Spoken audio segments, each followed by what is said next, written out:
Have you ever wondered why some English learners seem to speak so fluently, as if the words just flow effortlessly?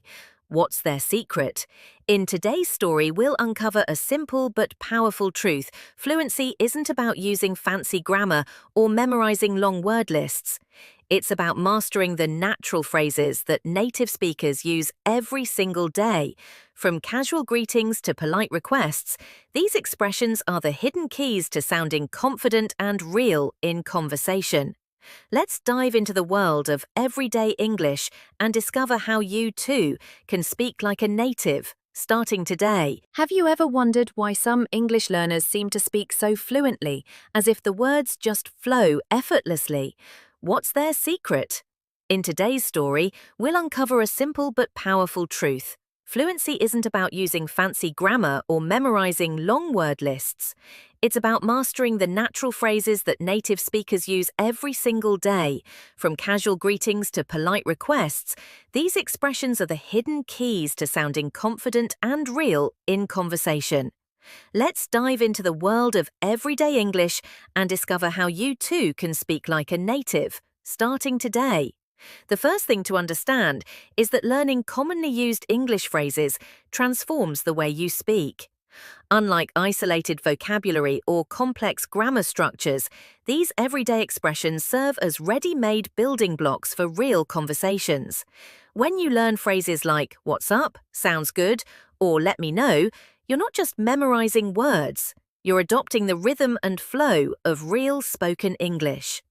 This means you can stop mentally translating from your native language and start responding instantly, naturally, and smoothly. Using common phrases also helps reduce the mental burden during conversations. You don't have to overthink each sentence. Instead, you tap into familiar expressions that come to mind easily and fit a wide range of social situations. Whether you're chatting with friends, ordering food, or making a polite request at work. These phrases help you express yourself more clearly, avoid awkward silences, and keep the conversation going with confidence. Another powerful benefit is that you'll sound more authentic and approachable. Imagine greeting a coworker with "How's it going?" instead of "Hello, how do you do?" The former feels relaxed and friendly, the way native speakers talk. It invites connection and makes your speech less robotic and more relatable. People are more likely to engage with you when your English sounds like something they hear every day, not something straight out of a textbook. Fluency also means emotional connection, and common expressions play a huge role in that. Short replies like "I see," "That makes sense," or "I hope so" don't just show comprehension, they express empathy. They help you sound kind, thoughtful, and socially intelligent. These subtle touches often mean more than perfect grammar ever could. By focusing on everyday phrases, you also become better at listening. Once you recognize how these expressions are used in context, you'll start hearing them in movies, podcasts, and daily conversations. This builds your listening skills and reinforces your understanding, making it easier to respond naturally when it's your turn to speak. In short, mastering common English phrases is like unlocking a toolkit for real-life fluency. It saves you time, boosts your confidence, and brings you closer speaking English like a native. And best of all, it turns language learning from a struggle into a conversation. Once you understand the power of everyday phrases in achieving fluency, the next step is to actually learn and apply them in real conversations. These are not complicated or rare expressions. They're the simple, familiar lines that native speakers use every day without even thinking. Mastering them means you'll always have something natural to say in any situation. Whether you're greeting someone, asking a question, making a request, or just keeping a conversation going. Let's start with greetings. Instead of saying a stiff and formal "Hello, how do you do?", you can say "What's up?" or "How's it going?" These are casual, friendly ways to start a conversation and are used constantly among native speakers. A typical reply might be, "Not much, just relaxing," or "Pretty good, how about you?" These responses may seem short, but they're packed with warmth and comfort. They help you sound confident without trying too hard. When you're on a phone call or in person and someone asks you something, but you need a moment to respond, try saying, "Just a second," or "Give me a moment," instead of staying silent or saying, "Wait." These phrases are gentle, polite, and show that you're engaged. They help manage the rhythm of a conversation naturally. Sometimes you're asked for your opinion and want to sound thoughtful but not too direct. In these cases, phrases like, "I think so," "in my opinion," or even, "I guess," are extremely helpful. They allow you to contribute while keeping the tone soft and respectful. For example, if someone says, "Do you think the meeting will end early?" You could respond, "Yeah, I think so. Everyone looks ready to wrap up." It's also important to acknowledge others when they share information or explain something. You can simply say, "I see," or "That makes sense." These short responses let the other person know you're listening and understanding without needing to ask more questions or change the topic.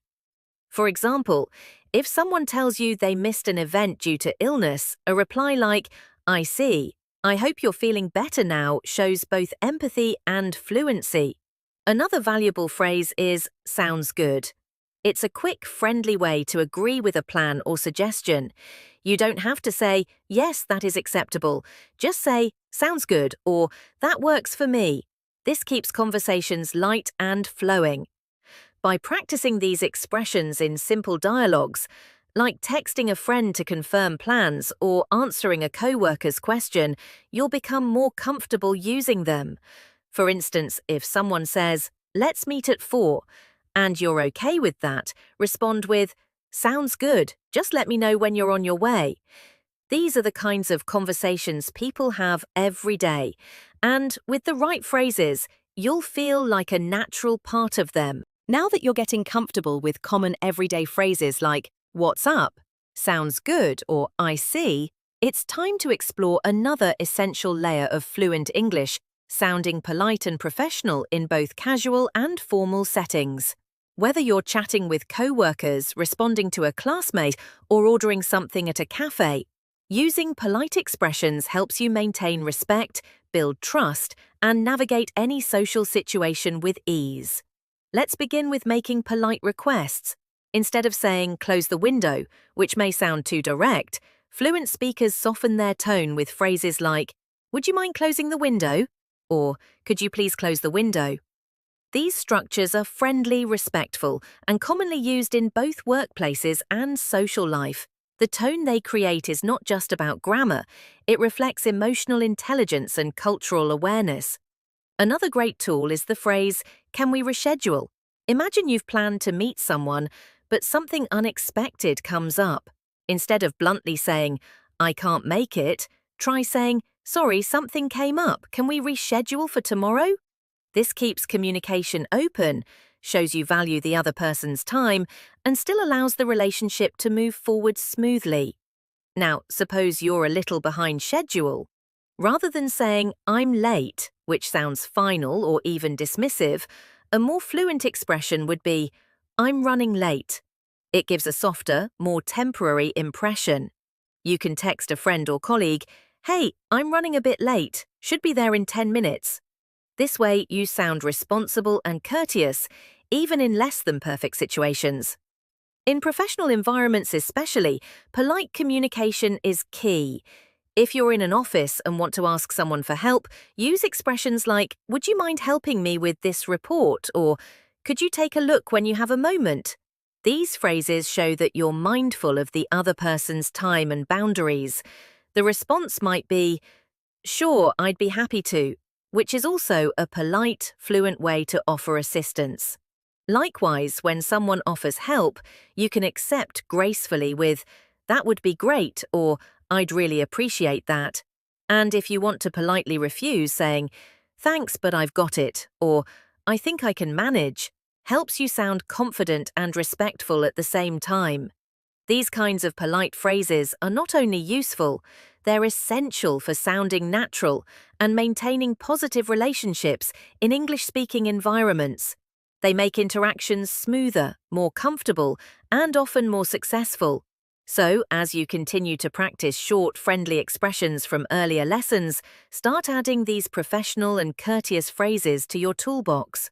The more you use them, the more naturally they will come, whether you're at work, in school, or simply navigating daily life. As you begin incorporating more polite and professional expressions into your English, there's another vital piece of the fluency puzzle that often goes unnoticed: the ability to express emotion and empathy naturally. While formal phrases help you sound respectful, emotional expressions help you sound human. They build connection, show understanding, and make your conversations truly meaningful, especially in real-life moments when someone shares good news, bad news, or just needs someone to listen. For instance, let's say a friend tells you they just got a new job. Instead of simply replying, "Okay," you can say, "That's awesome," "Congratulations," or "I'm so happy for you." These simple phrases are not only enthusiastic, they're the natural way native speakers react in conversation. They show support, encouragement, and joy, which helps build strong social bonds.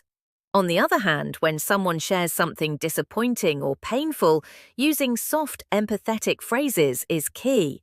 If someone says, "I lost my wallet," instead of saying nothing or changing the subject, you can say, "I'm really sorry to hear that," or "That must be so frustrating."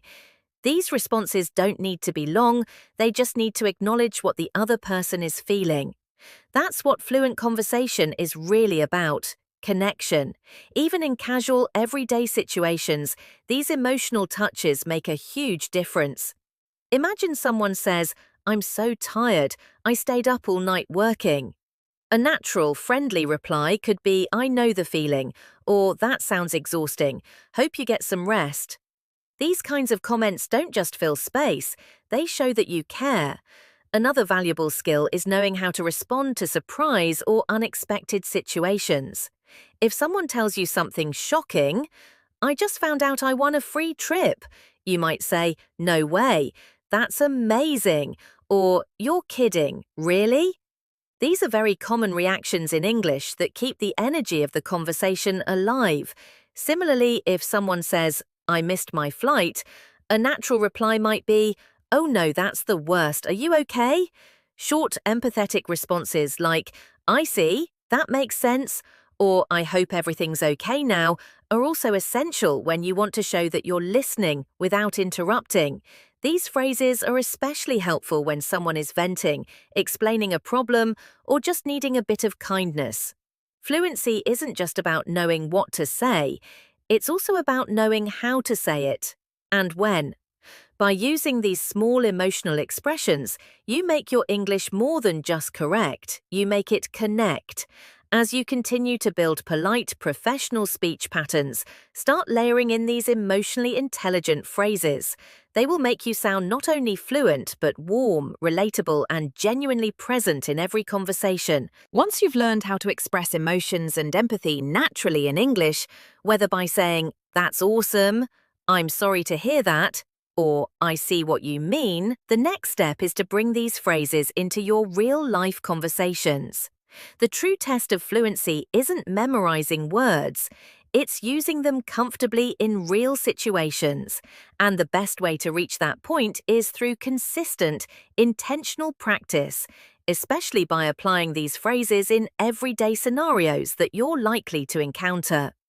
Start by building simple practice conversations around your daily routines. For example, imagine you're texting a friend about meeting for lunch.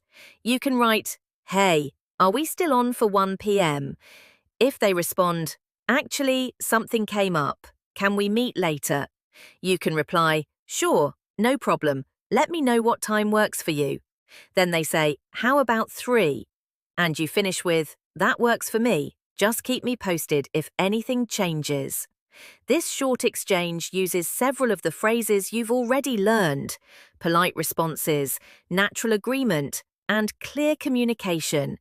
You can repeat this kind of exercise using other common situations: planning a trip, attending a meeting, giving someone directions, or checking in with a coworker. For example, in a professional context, you might say, Would you mind reviewing this report before lunch? And respond with, sure, I'll take a look and get back to you. Practicing these interactions helps your brain get used to the rhythm of real conversations and reduces hesitation when it's time to speak. Another effective method is role-playing. Try imagining yourself in different places, at a restaurant, in a store, at a doctor's office, or calling a service hotline. Use common expressions like, can I see the menu? Do you have this in a different size? Or, could you please hold on a second? These are phrases native speakers use constantly, and by practicing them in context, you're not just learning English, you're living it. Reading and writing also play a supporting role. After hearing or learning a new phrase, write it down. Then, try using it in your own sentence and speak it out loud. For example, after hearing, I might go hiking if the weather's nice, you could say, I might go for a walk later if it cools down. Personalizing the phrase makes it stick. Finally, try shadowing. Listen to native speakers in videos or podcasts and repeat what they say immediately after. Match their tone, speed, and pronunciation. This method builds your confidence and helps internalize fluent, natural-sounding English. The more you actively use these phrases, through role-play, writing, speaking aloud, or daily conversation, the faster they become second nature. Fluency doesn't happen all at once, but through small daily habits that train your mind to speak English the way it's truly used. Keep practicing, and soon you won't be thinking about the phrases. As you continue to practice using everyday phrases in real-life situations, through texting, role-play, and shadowing, you'll begin to notice something remarkable. Not only are the words becoming easier to remember, but your emotional instincts and natural reactions in English are also becoming sharper. This is the next level of fluency, where language isn't just a tool but a reflection of your emotions, your tone, and your personality in conversation. In real communication, especially in English-speaking cultures, how you say something is just as important as what you say. That's why practicing expressions within emotionally rich and varied contexts is so crucial. For instance, saying, I'm tired is grammatically correct, but saying, I'm totally beat today, or I could really use a break, gives your words color, tone, and relatability. These expressions add life to your English and show that you understand not just the language, but the feeling behind it. Likewise, when expressing sympathy or frustration, phrases like, that must be tough, I'm sorry to hear that, or I know how that feels, help build connection. These aren't just vocabulary items, they're emotional responses that make conversations human. Practicing them in different emotional scenarios, like comforting a friend, responding to bad news, or sharing excitement, helps train your reflexes. You stop pausing to think and start reacting in real time, just as native speakers do. One of the most overlooked skills in becoming fluent is active listening and responding naturally. When someone tells you, I had a rough day, a robotic reply like, okay, shows disconnection. But saying, oh no, what happened? Or that sounds awful, want to talk about it? Shows care and real engagement. Practicing these responses aloud helps you develop conversational intuition, so that you're not just waiting to speak, you're truly participating.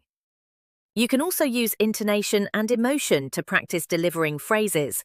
Record yourself saying simple expressions like, that's great, or you're kidding, in different tones, excited, surprised, empathetic, curious. Listen to how native speakers say these phrases in movies, podcasts, or YouTube videos, then mimic their tone, speed, and emphasis. This helps you internalize not just the structure of English, but its emotionally intelligent delivery. In short, fluency is not just about correct phrases, it's about saying the right thing, at the right time, in the right way. And that only comes with intentional practice in realistic, emotional, and interactive scenarios. The more you embed these expressions into your daily emotional vocabulary, the more your English will reflect who you are, not just as a learner, but as a confident, connected communicator. So don't just speak, respond. Don't just memorize, feel. That's where real fluency begins, in the heart of a conversation, where language becomes connection. Fluency in English doesn't begin with perfect grammar or endless vocabulary, it begins with connection. By learning and using common, natural phrases, you unlock the real power of language, the ability to express yourself clearly, politely, and with emotional depth. From simple greetings like "What's up?" to polite requests like "Would you mind?" Every phrase you practice brings you one step closer to sounding more natural, confident, and engaging in conversation. Through real-life practice, emotional awareness, and consistent repetition, these phrases become more than words, they become habits. You start responding instinctively, expressing empathy genuinely, and speaking with clarity and ease. Whether you're chatting with a friend, speaking to a colleague, or navigating a new situation, you'll no longer be translating in your head, you'll be communicating with fluency, authenticity, and heart. So keep going, speak out loud, try new phrases, respond with feeling, and don't be afraid to make mistakes. Every sentence is progress, and with every conversation, you're not just learning English, you're living it.